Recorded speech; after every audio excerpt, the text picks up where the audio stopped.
Assalamualaikum warahmatullahi wabarakatuh. Alhamdulillahirabbil alamin.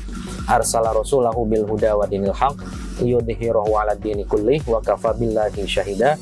Asyhadu an la ilaha illallah wa asyhadu anna Muhammadan abduhu wa rasuluh. Rabbi shrah li sadri wa yassir li amri wahlul 'uqdatam min lisani yafqahu qawli, amma ba'd. Teman-teman semua pemirsa channel YouTube Alif Manul Hakim MPhil yang sangat saya banggakan, alhamdulillah kita bertemu kembali dalam materi pendidikan Pancasila yang kali ini saya akan berusaha untuk berbagi, menyampaikan kepada Anda semua tentang tema yang sangat penting untuk kita bahas, yaitu terkait dengan sejarah kelahiran Pancasila, tentunya sebagai dasar negara Indonesia. Yang kita tahu bersama, sejarah ini sangat unik ya, karena melibatkan komponen bangsa yang sangat banyak saat itu. Kita sebutkan dulu secara selintas dulu ya. Ada BPUPKI, Badan Persiapan Penyelidik Usaha Persiapan Kemerdekaan Indonesia ya. Kemudian ada PPKI, Panitia Persiapan Kemerdekaan Indonesia, dan juga banyak tokoh-tokoh nasional, tokoh-tokoh bangsa dan negara yang saat itu kemudian ikut urun rembuk dalam membahas dan mengkodifikasi sebuah dasar negara yang kompatibel dan cocok dengan konteks keindonesiaan kita, bukan hanya untuk kali ini saja atau hanya untuk kali itu saja, tapi untuk kita sampai akhir zaman, sampai anak cucu dan keturunan kita yang entah keberapa, seperti itu. Nah, mari kita bersama-sama membahas terkait sejarah kelahiran Pancasila itu sendiri. Nah, teman-teman, Pancasila lahir sebagai dasar negara kita. Itu ada beberapa fase yang harus kita pahami. Yang pertama ada fase pembuahan. Pancasila itu tentunya telah ada sebetulnya sebelum Indonesia berdiri menjadi nation state atau negara bangsa. Kapan kita berdiri sebagai sebuah negara bangsa atau nation state? Tentu tanggal 17 Agustus 1945 ketika Soekarno dan Hatta atas nama bangsa Indonesia memproklamasikan kemerdekaan bangsa Indonesia. Telah ada saat itu ya nation state. Tapi Pancasila sebelum itu sudah ada nilai-nilainya. Embrionya sudah ada.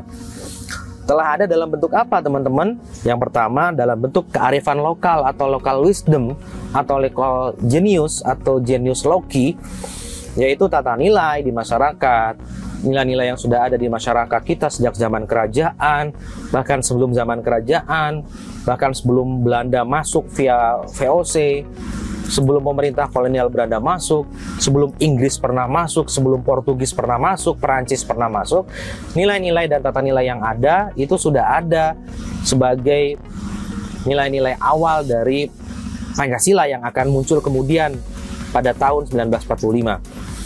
Setidaknya kalau kita bicara secara fase waktu yang lebih eksplisit, yang lebih rigid, yang lebih tepat, Judi Latif, seorang pemikir keindonesiaan dan Pancasila, mengatakan setidaknya fase pembuahan Pancasila itu dimulai sejak tahun 1920-an. Pancasila kemudian di masa itu walaupun belum ada nama dan istilah Pancasila, tapi sudah terjadi sintesis antar ideologi dan pemikiran. Yang pertama nasionalisme, Islam, dan Marxisme. Kemudian bermuara hasilnya adalah munculnya Sumpah Pemuda 28 Oktober 1928 sebagai hasil produk dari sintesis nasionalisme, Islam, dan juga Marxisme itu sendiri. Bagaimana para pemuda saat itu kemudian menyatakan ya bertanah air yang satu, bertumpah darah yang satu, yaitu tumpah darah Indonesia, berbangsa yang satu yaitu bangsa Indonesia, dan juga berbahasa persatuan yang satu yaitu bahasa Indonesia. Dan kemudian di saat itu juga kita mulai berani dan bisa membuang etno-nasionalisme atau nasionalisme sempit ya, dan membangun sebuah civic nationalism atau negara berbasis persatuan dan kesatuan. Di mana kemudian saat itu para pemuda ada Yong Yava, Yong Celebes, Yong Ambon, Yong Islametenbon ya, Yong Borneo dan sebagainya menyatakan tadi berbangsa yang satu, bertumpah darah yang satu, berbahasa nasional yang satu, bahasa Indonesia. Nah, ini menunjukkan bahwa kita sedang membangun sebuah etno-nasionalisme yang ingin kita buang etnonasionalismenya itu kemudian menjadi civic nationalism atau nasionalisme kewargaan, berbingkai persatuan dan kesatuan. Nah, yang kedua adalah fase perumusan, teman-teman, di mana di fase ini adalah munculnya tahap-tahap usulan dari para pendiri bangsa kita, dari para founding fathers dan juga founding mothers kita, di mana kemudian ada sidang pertama BPUPKI pada tanggal 29 Mei sampai 1 Juni 1945. Kemudian agenda sidang membahas dasar-dasar Indonesia Merdeka. Di sana ada pembicara yang sangat penting, 3 orang, yaitu Mr. Muhammad Yamin. Beliau berpidato pada tanggal 29 Mei 1945. Kemudian ada Mr. Supomo. Beliau berpidato pada 31 Mei 1945. Dan puncaknya atau gongnya adalah Insinyur Soekarno. Beliau berpidato pada 1 Juni 1945. Nah, sidang BPUPKI ini suasananya sangat dinamis, ya, sangat suasana kebatinannya itu sangat penuh perdebatan dengan kepala dingin tentunya, tapi dengan nuansa dan juga konteks untuk membuat dan menyusun sebuah dasar negara yang kompatibel dengan Indonesia baik di masa itu, masa kini maupun yang akan datang. Sangat-sangat dinamis, teman-teman. Teman-teman perlu menonton dan menyaksikan video yang berisi tentang risalah sidang-sidang BPUPKI. Ya, ada Pusat Studi Pancasila UGM punya itu arsipnya, dan Anda juga bisa mendapatkan arsip itu, bisa dicari mungkin di YouTube atau di channel-channel tertentu ada yang menguploadnya seperti itu. Nah, kita coba telusuri satu persatu, teman-teman. Yang pertama, usulan dari Mr. Muhammad Yamin. Beliau mengusulkan redaksi atau kalimat dasar negara seperti berikut ini. Yang pertama, peri kebangsaan. Yang kedua, peri kemanusiaan. Yang ketiga, peri ketuhanan. Yang keempat, peri kerakyatan. Dan yang kelima, itu kesejahteraan rakyat. Di samping usulan beliau dalam bentuk pidato yang beliau sampaikan dalam sidang pertama BPUPKI, ingat beliau berpidato di tanggal 29 Mei 1945. Beliau juga mengajukan usulan tertulis, ya, yang itu ada risalahnya, bisa Anda cari dan pelajari. Kemudian Mr. Muhammad Yamin itu sendiri dilanjutkan pemaparan berikutnya. Setelah beliau selesai memaparkan, di tanggal 31 Mei kita memiliki founding fathers yang lain yang menyampaikan gagasan dan pemikirannya, yaitu Mr. Supomo di tanggal 31 Mei 1945. Mr. Supomo ini mengawali pemaparannya dengan syarat berdirinya negara. Dia menyampaikan tentang 3 teori negara. Yang pertama, teori perseorangan yang dianut oleh negara liberal di Eropa dan Amerika Serikat. Tokoh-tokohnya yang dia sampaikan adalah John Locke, kemudian Thomas Hobbes, ya, kemudian Jean-Jacques Rousseau, kemudian Haji Laski dan lain-lain. Kemudian bagi beliau, negara itu adalah wujud kontrak sosial. Masyarakat bebas berbuat selama tidak melanggar kontrak atau hukum tersebut. Negara oleh karena itu adalah masyarakat hukum atau legal society, dan individu tidak boleh banyak dikekang. Konsep-konsep Hobbes, Locke, ya, Jean-Jacques Rousseau sebagai sebuah kontrak sosial ini perlu untuk kemudian dikontekstualisasikan di dalam konteks Indonesia menurut beliau. Kemudian yang kedua ada teori kelas atau golongan. Bagi beliau, berdasarkan teori ini, awalnya negara adalah alat kekuasaan kelas tertentu atas yang berkuasa. Dalam arti begini, ada kelas tertentu, kelas berkuasa, yaitu kelas borjuis yang menindas kelas bawah atau kelas proletar. Ini pendapat orang atau kelompok yang menteoretisasikan tentang teori kelas atau golongan. Kemudian kelas bawah oleh karena itu, karena ditindas oleh kelas borjuis, harus bersatu untuk melakukan revolusi dan juga merebut kekuasaan. Bila revolusi kemudian berhasil, maka akan berdiri dan ada kendali di atas kaum borjuis oleh tangan kaum proletar. Ya, kita tahu ini ide-ide Marxisme, ide-ide Leninisme seperti itu. Kemudian negara dijalankan dengan kekuasaan sentral atau terpusat, cenderung otoriter dan totaliter, dan semua hal itu diatur oleh negara. Cita-citanya apa? Cita-citanya adalah masyarakat tanpa kelas atau masyarakat komunis yang sama rata dan sama rasa. Itu yang dipaparkan oleh Profesor Mr. Supomo di bagian keduanya. Yang ketiga, beliau memaparkan tentang teori negara integralistik. Ini diusulkan oleh Mr. Supomo sebagai dasar negara yang harus diusulkan oleh beliau secara pribadi, dan beliau ingin ini menjadi diterima oleh floor saat itu, oleh forum, karena bagi beliau sesuai dengan struktur sosial masyarakat Indonesia. Jadi teori negara integralistik itu menurut beliau cocok dengan konteks Indonesia, negara persatuan. Teori ini mengutamakan persatuan antara pemimpin dengan rakyatnya. Negara satu untuk semua golongan, untuk semua paham. Negara satu untuk semua orang, ya. Jadi negara persatuan. Negara itu adalah satu dan untuk semua. Kemudian teori ini menurut beliau berasal dari tokoh-tokoh Prusia atau Jerman saat ini, ya. Yang tokoh-tokohnya bisa kita sebutkan, ada Adam Müller, ada Benedictus de Spinoza, ada George Wilhelm Friedrich Hegel, ya. Yang kemudian Mr. Supomo juga mengusulkan agar negara tidak berdasarkan ajaran agama tertentu, ya. Dalam arti bukan negara agama atau negara yang berbasis agama tertentu, tapi negara yang kemudian mendasarkan konsep kebinekaan sebagai basis dan pijakan bersama, untuk kemudian hidup bersama secara layak, secara damai, setara, bersatu, tanpa membeda-bedakan. Jadi nilai-nilai agama atau nilai-nilai religius itu menghiasi kehidupan sehari-hari, kebaikan, kedamaian, keadilan, persatuan, ya, musyawarah, mufakat, dan sebagainya itu ada dalam kehidupan kita sehari-hari.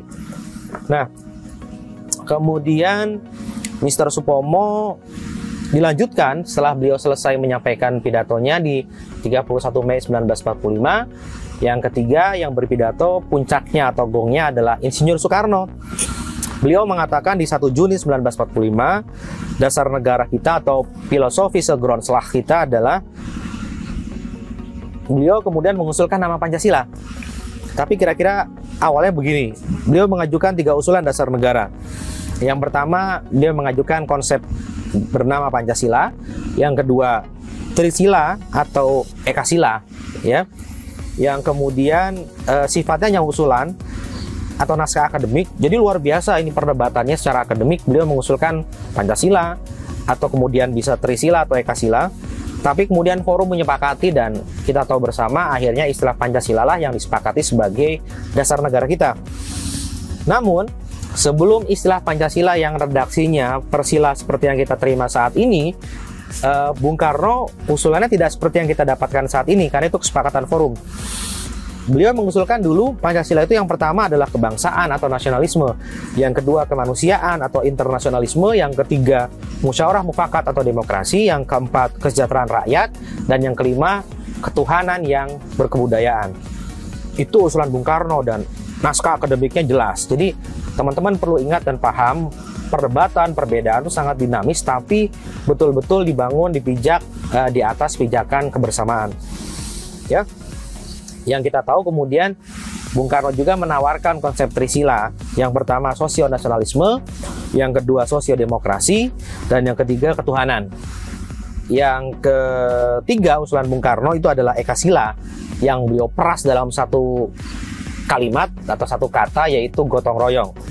Namun kemudian dalam perdebatan dan juga pembicaraan yang intensif di dalam BPO PKI sampai kemudian menghasilkan istilah Pancasila, itu disepakati nanti di ujungnya ketika sudah ada PPKI, Panitia Persiapan Kemerdekaan Indonesia, ada tim kecil dan sebagainya, ada Panitia 9 dan sebagainya, akhirnya disepakati namanya Pancasila dengan susunan sila-sila yang kita terima saat ini. Ketuhanan yang Maha Esa, kemanusiaan yang adil dan beradab, persatuan Indonesia, kerakyatan yang dipimpin oleh hikmah kebijaksanaan dalam permusyawaratan perwakilan, serta keadilan sosial bagi seluruh rakyat Indonesia. Nah, itu yang kemudian prosesnya itu dari pidato Bung Karno dibuat tim kecil berjumlah 8 orang, nanti ada Panitia 9, ada PPKI berikutnya, dan sampai Pancasila dan Undang-Undang Dasar 1945 disahkan sebagai dasar negara, dan juga konstitusi kita di tanggal 18 Agustus 1945 sambil dilantiknya beliau Insinyur Soekarno sebagai presiden dan juga Bung Hatta sebagai wakil presiden pertama kita. Nah, berikutnya banyak sekali perdebatan, ya, banyak sekali perdebatan dan juga dinamika yang terjadi di dalam. Ingat itu, prinsipnya sejarah kelahiran Pancasila betul-betul dibangun di atas perdebatan yang sangat akademik, ya. yang sangat dinamis tentunya, dan juga menunjukkan kedewasaan dan juga kematangan berpikir para founding fathers dan juga founding mothers kita, bahwa kepentingan bersama itu harus diletakkan di atas semua golongan. Ya, kita tahu terjadi di tanggal 22 Juni 1945 muncul Piagam Jakarta sebagai manuskrip awal dasar negara kita, di mana sila pertama belum berbunyi seperti sekarang, masih ketuhanan dengan kewajiban menjalankan syariat Islam bagi pemeluknya, yang kemudian dalam persidangan ada penolakan, ada keberatan dari saudara-saudara kita yang Kristen, ya, dari Indonesia Timur, dari agama Hindu, Buddha, dan sebagainya. Dan kemudian Bung Hatta diminta oleh Bung Karno dan juga ditemani oleh Kiai Haji Wahid Hasyim bertemu dengan Kiai Hasyim Asy'ari untuk berdiskusi, ya, menanyakan hal yang baik seperti apa dan sebagainya di Jombang, sampai kemudian beliau beristikharah, berpuasa dan sebagainya, dan kemudian menghasilkan satu keputusan, udah dinamakan saja ketuhanan yang Maha Esa, redaksi sila pertama. Karena kita perlu untuk merangkul dan juga membahasakan semua agama itu adalah dianggap sama di Indonesia, dalam arti perlakuan negara terhadap mereka semua. Dan juga ketuhanan yang Maha Esa itu jelas, ya, menunjukkan bahwa Tuhan itu adalah esa. Tuhan itu satu, Tuhan itu memiliki sifat-sifat yang baik. Kalau dalam agama Islam disebut sebagai Asmaul Husna, dan juga Tuhan itu perlu untuk kita wujudkan nilai-nilai yang baik yang dimiliki oleh Tuhan tadi, nama-nama yang baik itu dalam kehidupan sehari-hari. Karena sila pertama menjadi dasar dari seluruh sila. Sila pertama dan kedua itu adalah dasarnya, sila ketiga dan keempat itu adalah cara atau alatnya, dan sila kelima itu adalah tujuan atau apa yang ingin kita capai. Nah, itulah hebatnya para founding fathers kita, saudara-saudara sekalian, teman-teman sekalian, yang itu menunjukkan kedewasaan berpikir dan juga mereka yang sangat bijaksana menempatkan kepentingan bersama di atas kepentingan golongan dan juga kelompok. Gitu ya teman-teman ya. Kemudian prosesnya sangat panjang sampai kepada kita tahu kita menghasilkan dua orang proklamator, Bung Karno dan Bung Hatta. Kita menghasilkan, sebelumnya ada peristiwa proklamasi 17 Agustus 1945. Sebelumnya juga ada peristiwa Rengas Dengklok, di mana Bung Karno dan Bung Hatta diamankan oleh para pemuda saat itu dari pengaruh Jepang dan sebagainya. Karena kita tahu kesempatan tidak datang dua kali, momentum harus kita manfaatkan sedemikian rupa. Makanya para pemuda mengamankan Bung Karno dan Bung Hatta ke Rengas Dengklok. Di sana dibahas apa langkah-langkah yang harus dilakukan esok harinya, sampai kemudian di malam hari kembali ke Jakarta dan merumuskan naskah proklamasi yang kemudian kita tahu bersama di 17 Agustus 1945 diproklamasikanlah kemerdekaan bangsa Indonesia oleh beliau Bung Karno dan Bung Hatta atas nama bangsa Indonesia. Nah, itu sekelumit ya rangkaian sejarah kelahiran Pancasila, proklamasi, penetapan Pancasila sebagai dasar negara, upaya untuk menyusunnya, bahkan kemudian perdebatan-perdebatan yang terjadi yang sangat dinamis tadi, yang itu menunjukkan kepada kita bahwa kita perlu belajar banyak dari para pendiri bangsa kita, bahwa kepentingan bersama, kepentingan masyarakat, kepentingan bangsa dan negara itu adalah di atas kepentingan pribadi atau golongan. Ya, yang itu berarti bisa kita katakan fase yang ketiga dalam sejarah kelahiran Pancasila itu fase pengesahan. Kapan itu terjadi? 18 Agustus 1945. Bagaimana di sana ada disahkan Undang-Undang Dasar Negara Republik Indonesia tahun 1945 sebagai konstitusi kita. Kemudian presiden dan wakil presiden dipilih sebagai presiden-presiden kita pertama, Bung Karno dan Bung Hatta sebagai wakil presiden, serta kemudian ada Komite Sementara, Komite Nasional Indonesia sampai terbentuknya DPR dan MPR, ada pembentukan provinsi-provinsi dan sebagainya, ada 8 provinsi awal ya. Ya, kemudian ada 12 departemen beserta menteri-menterinya. Kemudian ada usulan untuk membentuk tentara kebangsaan ya, dan juga pembentukan komite nasional di setiap provinsi. Jadi di fase pengesahan banyak sekali yang dilakukan oleh founding fathers kita, terutama PPKI, Panitia Persiapan Kemerdekaan Indonesia, dengan membentuk komite nasional, tentara kebangsaan ya, 8 provinsi awal. Ada ketua KNIP yang pertama, Komite Nasional Indonesia Pusat, yaitu Mr. Kasman Singodimedjo. Kemudian ada 8 provinsi yang teman-teman perlu tahu. Yang pertama Provinsi Jawa Barat, itu Gubernurnya Sutarjo Kartohadikusumo, ada Provinsi Jawa Tengah, Gubernurnya R. Panji Suroso, ada Jawa Timur, RM Suryo, Gubernurnya, ada Sumatera, Mr. Tengku Muhammad Hasan, ada Borneo, Insinyur Pangeran Muhammad Nur, ada Sulawesi, Dr. GSSJ Samratulangi, ada Maluku, Mr. Jelatuhar Hari, dan ada Sunda Kecil, Mr. I Gusti Ketut Puja, seperti itu. Nah, itu yang dilakukan oleh para pendiri bangsa kita luar biasa, teman-teman. Di saat itu banyak hal yang dilakukan, melahirkan Pancasila, dan juga banyak hal. Kurang lebih itu yang bisa saya sampaikan dalam konteks materi sejarah kelahiran Pancasila. Sekali lagi, banyak sekali yang bisa kita pelajari dan kita dapatkan dan kita ambil hikmahnya, terutama kebijaksanaan dan juga kedewasaan para founding fathers dan juga founding mothers kita. Kenapa saya selalu menambahkan founding mothers, teman-teman? Karena di BPUPKI itu ada 2 orang anggotanya, yang seorang perempuan, ya. Jadi ada 2 orang perempuan, tidak hanya laki-laki. Jadi para pendiri bangsa kita itu tidak hanya laki-laki. Jadi tolong kita bisa menyebutnya sebagai founding fathers dan juga founding mothers. Gitu teman-teman yang bisa saya sampaikan. Terima kasih. Mohon maaf atas kekurangan dan kesalahan. Assalamualaikum warahmatullahi wabarakatuh.